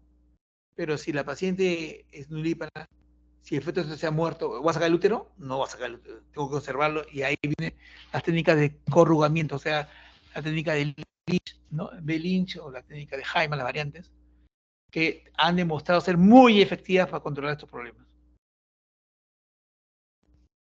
Ahora tenemos la basa previa. La basa previa de dos tipos, 1 y 2. La 1 es por inserción medicamentosa de cordón, o sea, el cordón se inserta en la torta placentaria, si no se inserta en un borde, ¿no? Entonces la placenta generalmente tiene que ser una placenta baja, por lo menos, ¿no? Y el cordón se inserta ahí, pero cuando en esos casos de inserción medicamentosa de cordón, los vasos que se insertan en la placenta están desprovistos de la gelatina de Wharton. Entonces, el sangrado va a ser de los vasos fetales del cordón, ¿no? O sea, el sangrado va a ser de las arterias uterinas o de la vena uterina. Entonces, el sangrado va a ser esto mata al feto. Si eso se rompe, eso mata al feto. La otra posibilidad es que la placenta sea cotilidón aberrante y están comunicados la placenta con el cotilidón aberrante a través de vasos que pasan por delante de la presentación y los vasos están desprovistos de protección también. Entonces es la basa previa tipo 2 asociada a cotilidón aberrante. Igual, si acá se rompen los vasos, sangra, quien sangra es el feto, no sangra la madre. En la basa previa sangra la madre. ¿Ok? Entonces, esta es una emergencia. Y esto puede matar al feto. Entonces, esto hay que diagnosticarlo a tiempo. Eso hay que diagnosticarlo en la ecografía morfológica, que hay esta entidad, para el embarazo no vaya a término. Como vamos a ver. Es una cuestión de alto riesgo, ¿no? Ya les he dicho por qué. Porque no hay gelatina de Wharton en el cordón, cuando la iniciación es medicamentosa, o cuando hay colesterol aberrante, tampoco tiene protección los vasos. También es posible, más posible que los vasos sean presionados por la cabeza fetal, ¿no? Lo que puede llevar a hipoxia fetal, asfixia fetal, ¿no? Y el feto morir, porque son más fácilmente comprimidos los vasos, ¿no? Ante la inexistencia de protección de esos vasos. Va 1.5 en 10.000 embarazos, o sea, es infrecuente, ¿no? Más frecuente es en los embarazos múltiples, ¿no? Hasta 10% de embarazos múltiples puede haber basa previa. Incidencia en embarazos con técnica de reproducción asistida, o sea, fertilización in vitro. El diagnóstico debe ser durante el examen de rutina del segundo trimestre, o sea, en la ecografía morfológica, para identificar estos vasos. Entonces, cuando se sospecha que esto sucede, hay que utilizar el Doppler para ver, porque el Doppler va a pintar los vasos y son fácilmente detectables si están por delante de la presentación, ¿no? Entonces, la ultrasonido transvaginal, bueno, acá he puesto 23 semanas, puede ser las 22 semanas, ¿no? O sea, cuando se haga la morfológica, ahí se van a ver la presencia de vasos cruzando el segmento. ¿Ok? Los factores de riesgo va a ser la placenta multilobulada, la iniciación medicamentosa de cordón, el embarazo múltiple, placenta baja, fertilización in vitro. Y acá veo, mira, acá está hecha el útero, la cabeza fetal, aquí está el cuello uterino, y vean cómo pasa los vasos por delante de la presentación. Esta es la base previa. Esto se indica en la ecografía morfológica, a esta paciente hay que seguirla, ¿no? Hay que limitarla, más importante el reposo, evitar el pujo, todo eso, ¿no? Tratar de llevarla al tercer trimestre. Acá, base previa. Entonces, el resultado prenatal es bueno cuando se cuenta con el diagnóstico prenatal. O sea, si no se diagnostica, olvídate. Se va a diagnosticar al momento del sangrado, y cuando menos sangra, ya sangra el feto, entonces va a salir como lo metido, siendo muerto, ¿no? Entonces, cuando se diagnostica, la idea es llevarlo al embarazo, sacarlo pretérmino, a que gestación a las 35 semanas. La edad que los bebés viven sin problemas, pueden vivir. El 99% no tiene problemas para respirar fuera del útero, ¿no? Pero no se espera hasta el diagnóstico ambulatoriamente, sino entre las 30 y 32 deberían hospitalizarse la paciente, ¿no? Para vigilar, para lo que se llama la vigilancia fetal, ¿no? Y para ver signos premonitorios que va a haber complicaciones, ¿no? O sea, y profilácticamente, provisoriamente, se puede inducir la muerte pulmonar fetal, porque de repente tienen que terminar antes de las 35, ¿no? Entonces, no pierdo nada con madurar, ¿no? Entonces, la complicación principal va a ser la rotura de los vasos, ¿no? Y la hemorragia fetal va a ser masiva, va a haber choque hipovolémico, asfixia y muerte perinatal. La mortalidad perinatal va a variar. ¿De qué va a depender? ¿Se diagnostica o no se diagnostica? Entonces, el extremo, mire, hay series, ¿no? Mortalidad perinatal 60%. Y hay series de 3%. Obviamente, si diagnosticas tú, vas a evitar la muerte fetal. Pero si no diagnosticas, mira, 60%. Ahora, ¿cuáles son las complicaciones del periodo postnatal? Primera extrema puede obligar de repente, porque de repente tú, o sea, no llega ni siquiera a las 32 semanas, ni a 30, de repente a las 29 ya lo están intentando, porque hay sangrado, y te hace el diagnóstico, sangras, ¿y qué va a hacer? Si sangras, el sangrado no es que ponte expectante a ver si se coagula, no, porque el sangrado es el sangrado del feto, tienes que tener el embarazo, no te queda otra. Puede haber displasia bronco-pulmonar, taquicardia transitoria, síndrome de misterio respiratorio. Eso es todo por prematuridad, ¿no? Diagnóstico diferencial, que puede haber una placenta previa, siempre, una placenta previa.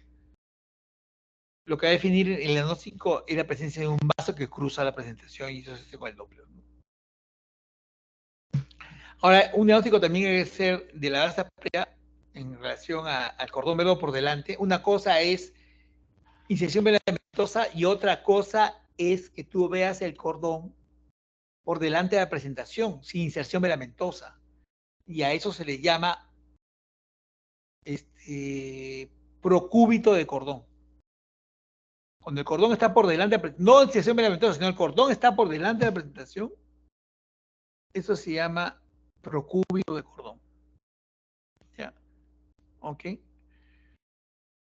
Cuando el cordón está hacia los lados de la cabeza, no por delante, sino a los lados, eso se llama laterocidencia de cordón.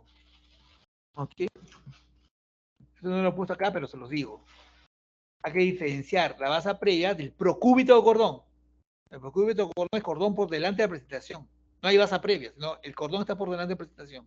Eso es procúbito de cordón. Si el cordón está a los lados de la cabeza, se llama laterocidencia de cordón. Cuando las membranas se rompen, pero el cordón se queda adentro, no sale, eso se llama procidencia de cordón. Las membranas se rompen, pero el cordón no sale a la vagina. Se llama procidencia de cordón, o sea, el cordón está por delante de la presentación. Es peligroso porque la cabeza fetal puede comprimir el cordón y matar al feto. Entonces es una emergencia también, la procidencia de cordón, ¿no? El procúbito no, porque el procúbito, el cordón, hay líquido y va a separar al feto. Y claro, si está la paciente no puede estar en posición vertical, lo que se hace, se le pone en reposo y se le pone en tren de Lembour, para que la cabeza se vaya hacia arriba y no comprime el cordón. Pero si se rompen las membranas, ya el cordón va a estar, la cabeza va a bajar y puede comprimir el cordón, ¿no? Ahora, si el cordón se sale del útero a la vagina, eso se llama prolapso de cordón. ¿Ya? Puedo repetir. Cordón delante de la presentación, procúbito cordón. Cordón a los lados de la cabeza, laterocidencia de cordón. Cordón por delante de la presentación con membranas rotas, pero el cordón dentro del útero, procidencia de cordón. Cordón que sale a la vagina con membrana rota, obviamente, es prolapso de cordón. Tratamiento de esto es monitoreo. Se hospitaliza 32 semanas, se monitorea entre 28 y 30, luego se hospitaliza y se monitorea para ver que no haya desaceleraciones, bradicardias, porque si pasa esto significa que la cabeza está comprimiendo el vaso, o sea, no está sangrando, está comprimiendo. ¿Ok? Hay que dar corticoides para acelerar la madurez pulmonar fetal. Y la cesárea electiva se va a hacer de 34, exageradamente 37 semanas. Exageradamente, pero en general las 35 semanas en el hospital cuando ha habido, y eso es raro, infrecuente, ¿eh? Solo lo recuerdo en el hospital. Yo solo recuerdo en el hospital un caso, no recuerdo más. Y a los 65 meses se operó. Y estoy 31 años en ese hospital, ¿no? Cesárea de urgencia, cuando hay ruptura periosteal de membrana, se rompe la membrana, pero olvídate, la presión va a bajar, el cordón o sea, si es basa previa, si no se rompen, va a comprimir los vasos. Sea basa previa o sea, cotidión aberrante. O si hay el sangrado vaginal, obviamente ya se rompen los vasos del feto. La placenta es un órgano del feto. O el estado fetal, no hay ruptura, no hay sangrado, no hay membrana, no hay sangrado, pero el estado fetal no está sangrado, o sea, hay desasociación, de radical, porque se está cubriendo el cordón, hay que acabar el embarazo. Ruptura uterina.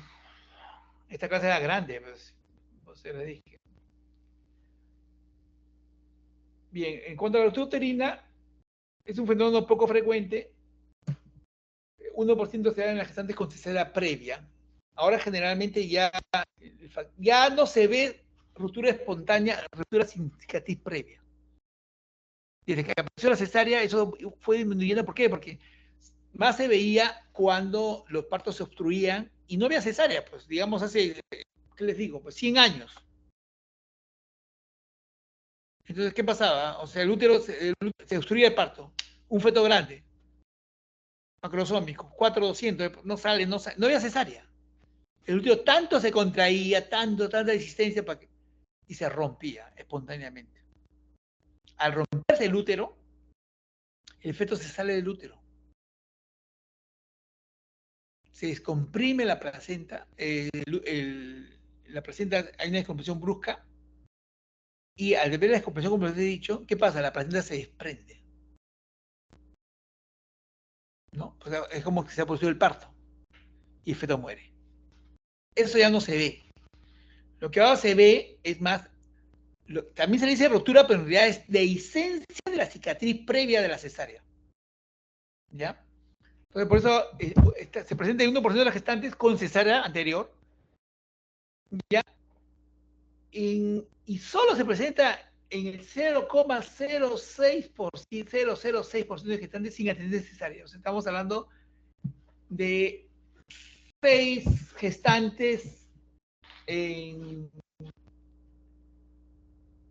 1000 o en 10.000. ¿Ya? Así es infrecuente. Pues. Se puede ver dónde. Seguramente en el medio rural, pues. Donde no hay atención, posibilidad de una cesárea pronta. ¿Ok? Un factor de riesgo importante asociado a esto es el anencefálico. El feto anencefálico, esos trabajos de parto son prolongados. El feto puede estar, entre comillas, cefálico, y el trabajo de parto se prolonga, entonces obliga al uso de oxitocina. Y se usa, y ahí se rompe el útero. Eso, útero indemne. Yo, de hecho, he visto licencias parciales, un montón, totales, haber visto a mis 31 años, 3 o 4, ¿no? Pero ruptura espontánea, con útero sin cicatriz, solamente lo he visto en 31 años, una sola vez con un encefálico. Está induciéndose, no sale, y se rompió el útero. Terminó en una cesárea de urgencia. Era anencefálico, o sea, no hubo problema. La mortalidad materna, 1 a 13%, mortalidad fetal, 74-92%. O sea, generalmente cuando el útero se rompe, el feto se sale del útero, dentro de la cavidad abdominal, el feto muere. Mortalidad materna en ruptura sin cesárea previa es altísima. Mortalidad materna en ruptura sin cesárea previa. ¿Por qué? Porque hay un sangrado tremendo. En cambio, cuando es asociada a cesárea, y también se le llama dehiscencia total, se habla de licencia total, el feto se sale y el feto se puede morir o se muere. Pero en la madre no se afecta mucho. ¿Por qué? Porque esa zona de la cicatriz está hipovascularizada, no sangra a la paciente. Esa es una cosa característica de la paciente que tiene cesárea previa, ¿no? Y cuanto más cesárea, la zona más delgada se pone y sangra. Pero el problema está cuando el útero es indemne, no tiene cicatriz previa y se rompe el útero espontáneamente. Eso sangra bastante. Por eso está asociada a la muerte materna mucho mayor sin cesárea previa. Factores de riesgo, acá les dejo esta lista, ¿no? Tiene que ver con cirugías que involucran miometrio, o sea, miomeostomías, por ejemplo, cicatrices previas, ¿no?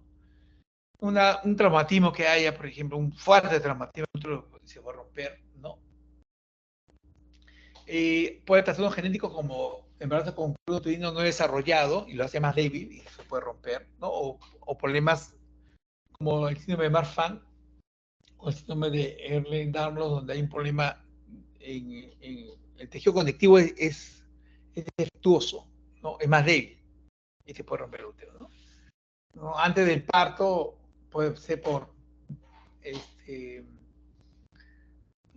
contracciones exageradas, el uso de oxitocina prolongado, ¿no?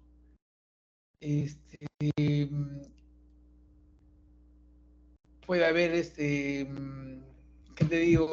¿Qué les digo? Perforación por catéter de presión. Eso ya se usa ya hace muy poco. Antes se pasaba un catéter por intraútero para hacer cardiotocografía interna, que ya no se hace. ¿Ya? La versión externa es un factor de riesgo, evidentemente, ¿no? La subdistinción uterina, ya sea por polidramios, ¿no? Embarazos múltiples, ¿no? Y durante el parto, cuando hace una versión interna para el segundo gemelo, sacarlo por parto vaginal, cosa que ya no se hace porque ya los gemelos generalmente terminan en cesárea. Si el segundo no es cefálico, termina en cesárea. Antes no, antes los gemelos, si primero era cefálico, iba a parto vaginal. Y el segundo gemelo no era cefálico, era podálico, era transverso, se hacía versión interna. Salía primero y lo volteaba. Eso ya no se hace. Solo se da parto vaginal los dos gemelos cefálicos. Nada más. Todo el resto van a cesárea. ¿Ok? Bueno, y adquirida puede ser por placenta creta, por ejemplo, es más fácil que se rompa el útero. Cuando sale la placenta, lo que pasa es que el útero, a veces la placenta no sale. Hay retención placentaria porque hay acretismo y hay un incretismo, ¿no? Y a veces fuerza la salida de la placenta, ¿no? Y eso se ha visto cuando hacemos cesárea, que la placenta está agarrada y a veces está dura y jalan con fuerza y se sale con músculo y todo. Y se queda la cerosa sola, se queda. Entonces ahí puede condicionar una ruptura uterina. ¿Ok? Entonces, ya esto es lo mismo. Entonces, en resumen, la cirugía uterina previa es un factor de riesgo importante, como sería previa miomettomía. El parto vaginal traumático es otro problema, o sea, cuando existe un ventado, cuando hay versión y gran extracción en los gemelos. La maldita maniobra de Christeller, que ya está proscrita, que no debe usarse. A veces el feto no sale y la cabeza se ha quedado en más tres, ahí está pujando, la paciente está ya coronando y no sale, y ahí viene nada, ya, y comienzan a presionar el útero, a hacer la famosa maniobra de Christeller, que es una maniobra descrita en el siglo XIX, allá por 1665, por Samuel Christeller. Nunca fue aceptada en Estados Unidos, por ejemplo, ¿no? Pero sí se ha usado en Europa y se ha usado en América, y ha demostrado que es peligrosa, pues, porque puede ocasionar esto, o puede ocasionar incluso ruptura hepática, ruptura de hígado, perdón, de vaso, puede ocasionar ruptura de pedículo renal, ¿no? O sea, no se recomienda, o sea, porque yo soy enemigo el peligro de salir solo, si no sales por algo, ¿ok? La hiperdinamia uterina es un factor importante para ruptura uterina, ¿no? Si no se controla. Y eso va a ser por obstrucción de parto, ¿no? Eso puede ser por anomalía de presentación, pérdida incompatible, desproporción fetopélica, tumores previos, ¿no? Como tumores en la pelvis ósea misma, o miomas, o tumores de ovario, algo que esté obstruyendo la salida. O por distensión uterina excesiva, como la macroscopia fetal, el polidramio sobre el embarazo múltiple, ¿no? O cuando hay hiperestimulación uterina, y eso es iatrogénica. La hiperestimulación es por uso de oxitocina o misoprostol, ¿no? Entonces, la versión cefálica externa también, la multiparidad, hipoplasia, malformación del útero, antecedente de grado uterino, repetición, mucho mayor riesgo con más de 3 grados, ¿no? Ya el útero queda débil, hay cicatrices.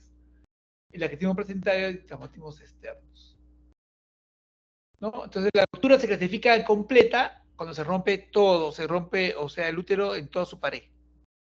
Y hay la ruptura incompleta, lo que en realidad es una dehiscencia de la cicatriz previa, ¿no? O sea, se abre todo, el músculo todo, pero se queda la serosa indemne. Uno hace la cesárea a veces y encuentra muchas cesáreas anteriores, 2 veces, 3 veces. Y ¿cómo se da cuenta de dehiscencia? Porque se ve la cabeza fetal a través de la serosa del útero. Se ve el pelo, ¿no? Entonces ya no hay músculo ya. Entonces eso a veces se rompe eso, ya el feto se sale y se llama ruptura completa y el feto va a morir si se desprende la placenta, ¿no? A veces si no sale el feto, no hay problema. Hay una colega en el servicio que cesárea anterior una vez, la segunda cesárea, y se demoró la cesárea, hubo ruptura de membranas, iba a cesárea una madrugada, una noche, y como había comido, se esperó 6 horas, y justo se entró, y cuando abrimos el útero, el brazo, la mano y el antebrazo fetal hasta el codo ya estaba fuera del útero, ¿no? Entonces no pasó nada, porque no salió el feto. Pero así demoramos no sé cuánto tiempo más, ¿ah? Y se abría, salía el feto y ahí se moría. A una colega le pasó eso. Entonces, usted puede ser completa, y cuando es completa, hay como dice que está fetal, evidentemente, ¿no? Inmediatamente disminuye o cesa la actividad uterina, se fría el parto. Hay un ascenso a la presentación, estaba en 0 y de pronto el feto está fuera de pelvis, ¿no? Hay dolor agudo, de gran intensidad, punzante, ¿no? Que se produce a momento de la ruptura, y aún en presencia de analgesia de regional de conducción del parto. Y las partes fetales se palpan fácil, ¿no? Uno se da cuenta, uy, se rompió el útero, ¿no? Y también hay puede haber una hemorragia vaginal como consecuencia de sucesos vasculares que se han roto, y compromiso hemodinámico materno, puede haber taquicardia, hipotensión materna, shock, se puede chocar a la paciente, puede haber lesiones vesicales y ureterales, por eso a veces se presenta desde el punto de hematuria, el trabajo de parto que presenta hematuria, se está rompiendo el útero, ¿no? Hematuria franca, ¿ya? Y generalmente se puede asociar a trastorno de coagulación, ¿no? Ahora hay signos de inminencia de rotura, ¿no? Por ejemplo, dolor localizado en el hipogastrio. Dolor, la paciente comienza de pronto que le duele, y no hay contracción, y doctor, me duele, ya no hay contracción, pasa la contracción y sigue el dolor, ¿no? Y este sí es importante, la elevación del anillo de refracción de Bandel, ¿no? Este anillo, miren, este es el anillo, si usted ve, acá se forma como un anillo, pero este anillo generalmente está, si hacemos una línea entre el ombligo y el borde del sífilis de pubis y hacemos 3 tercios, está la unión del tercio medio con el tercio inferior, por acá. Pero mira cómo se ha subido acá. El anillo de Bandel está ascendido y es un signo de ruptura uterina. Entonces, cuando pasa eso, hay que llegar a la cesárea. ¿Ok? Luego puede haber aumento de la contracción uterina, puede haber tetania, el útero puede llegar a la tetania, ¿no? Entonces no hay DPP, no hay sangrado, pero puede ser fruto del que se va a romper el útero. Después se puede palpar los ligamentos redondos del útero, ¿no? A los costados, unas cuerdas, tensos, duros, dolorosos, ¿ya? Ese es el famoso signo de Frommel, se llama, signo de Frommel, ¿no? Ligamentos redondos, tensos, duros y dolorosos. La paciente se encuentra inquieta, taquicárdica, ansiosa, ¿ya? Y si la ruptura es incompleta, ¿no? Entonces de licencia no va a pasar nada. En verdad no va a pasar nada. Puede ser silencioso durante el trabajo de parto. Tanto no pasa nada que antiguamente en las anteriores le hacíamos revisión de la cavidad y metíamos una mano hacia el fondo del útero y la otra mano encima por la piel. Y nos tocábamos los dedos, intentábamos tocar los dedos. Y bajábamos, intentábamos tocar. Cuando llegamos a la altura del segmento ahí, si sentíamos que nos tocábamos el dedo fácilmente, ahí se ha abierto el útero, ¿no? ¿Y qué hacíamos? la licencia puede ser parcial, observar, no que la abríamos, ¿sangra o no sangra? Porque generalmente era licencia parcial, y cuando abríamos a veces no, mejor que abrir y ver, y era una licencia parcial, o sea, que haga las cosas lo que... Tanto es así que la evidencia demostró que era innecesario, ya no se hace. En los 90 eso era obligatorio. Parto de vaginal en cesárea previa, se hacía revisión del cemento. Eso se dejó hacer ya, porque la evidencia ha demostrado que es innecesario. ¿Ok?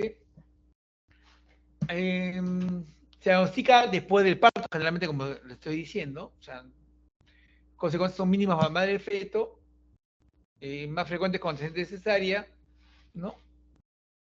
Y el riesgo de ruptura uterina depende del tipo y localización de la incisión de la cicatriz previa, ¿no? O sea, si la cicatriz es una clásica, o sea, una incisión clásica es en el cuerpo, ahí el riesgo es mucho mayor.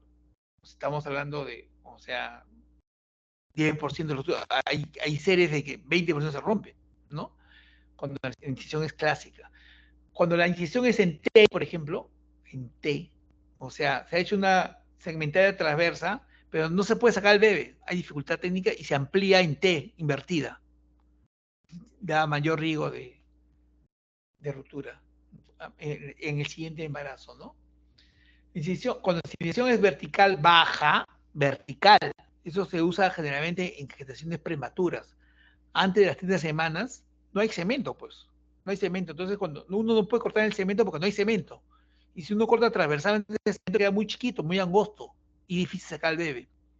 Entonces, lo que se hace en gestaciones por debajo de las 30 semanas, cuando no hay cemento, entonces lo que se hace, porque a veces sí lo hay, aunque es prematuro sí lo hay, porque había una amenaza reiterada, por ejemplo.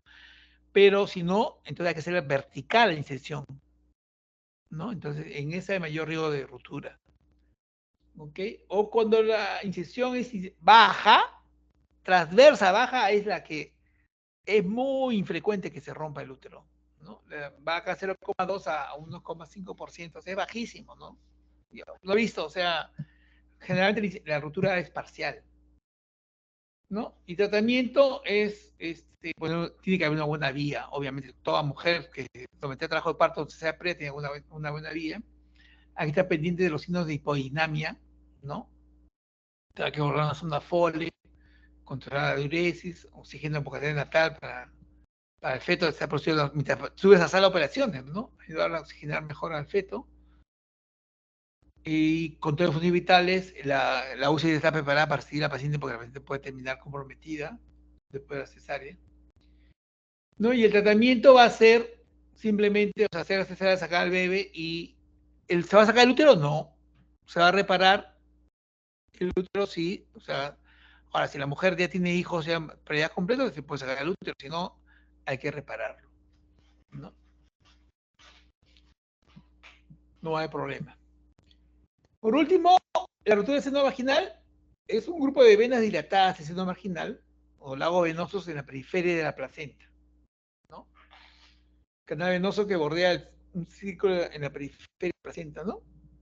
Y se fija en el lugar donde el corión y la decidua confluyen, ¿no?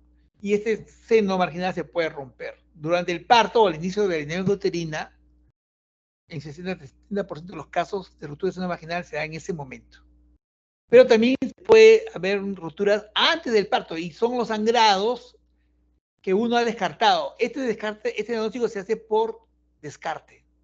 No es placenta previa, no es DPP, no es ruptura uterina, no es gasa previa. ¿Ok? No es sangrado ginecológico, no hay lesión en el cuello, no hay tumor, no hay mioma, pólipo abortivo, mioma abortivo, no hay laceración de la vagina, no se encuentra nada y hay sangrado, ahí uno dice, este es ruptura del seno vaginal. Generalmente es benigno el sangrado, es un manchado y la paciente puede manchar. Entonces, eso se llama hemorragia de causa menor. La segunda mitad del embarazo de causa menor. Y generalmente eso se presenta en el tercer trimestre. Por eso dice hemorragia del tercer trimestre de causa menor. ¿Ok? Se puede llegar hasta de 100 a 200 centímetros de sangre materna roja, el sangrado rojo, pero se puede autocontrolar. ¿Ya? sería como un desprendimiento prematuro menor del borde placentario, o sea, un DPP menor, ¿no? Entre comillas, ¿ya? Normalmente no condiciona sufrimiento materno o fetal, el útero se relaja bien con las contracciones. Cuando hacen trabajo de parto, ¿ah? El trabajo de parto se hace sangra, la obstetricia está desesperada, doctor, sangra, pero tú ya sabes que no tiene nada de las causas importantes. Entonces tú sigues, ¿no? Y si el sangrado es importante, va a parto vaginal. ¿Ya? De 1 a 2% de los casos graves puede darse 1 a 2% de la mortalidad materna perinatal, ¿no? En casos graves podría darse mortalidad perinatal, ¿no? Ahora, una cosa que se debe hacer cuando pasa ese sangrado y tú sospechas que es el sangrado seno marginal es romper las membranas, es lo que se llama la amnioresis, o la ruptura artificial de membranas, más oxitocina para apurar el parto. La ruptura está demostrado que cuando tú rompes las membranas se apura el parto. ¿Okay?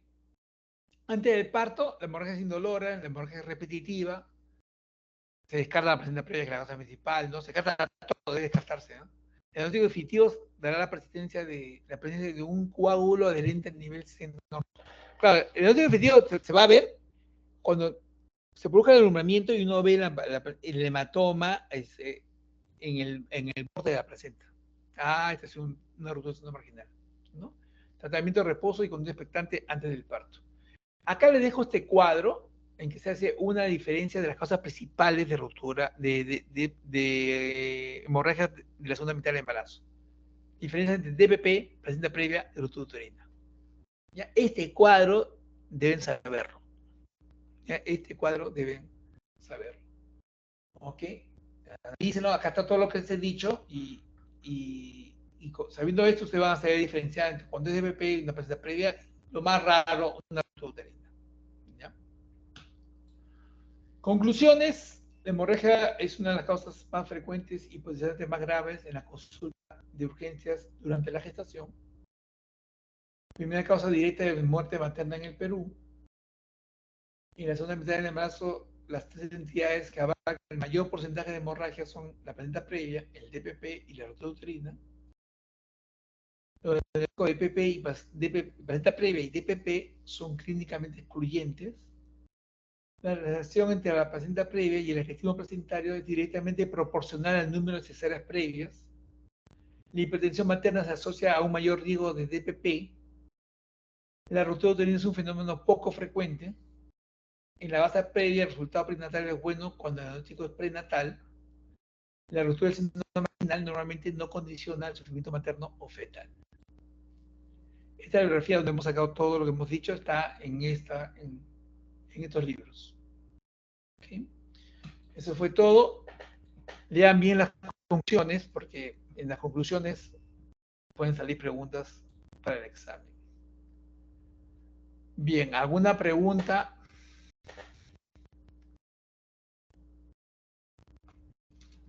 Están cansados, ¿no?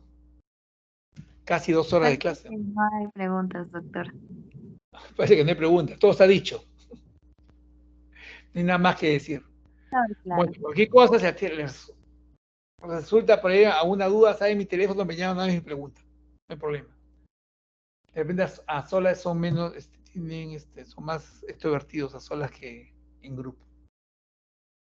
Bien, entonces será hasta, ya no tienen clases conmigo ya. Lo que tenemos es el seminario que es el próximo martes, 12 del día. ¿Ok? Ha sido un Sí, placer, doctor. gracias por la paciencia y nos vemos el próximo martes. ¿Ya? ¿Ok? A mi grupo, mi grupo de mañana, por favor, 8 de la mañana en el cuarto oeste. ¿Eh? ¿Ok? Fue un placer. Hasta la próxima. Hasta la siguiente semana, doctor. Muchas gracias. Gracias, doctor. Para servirles.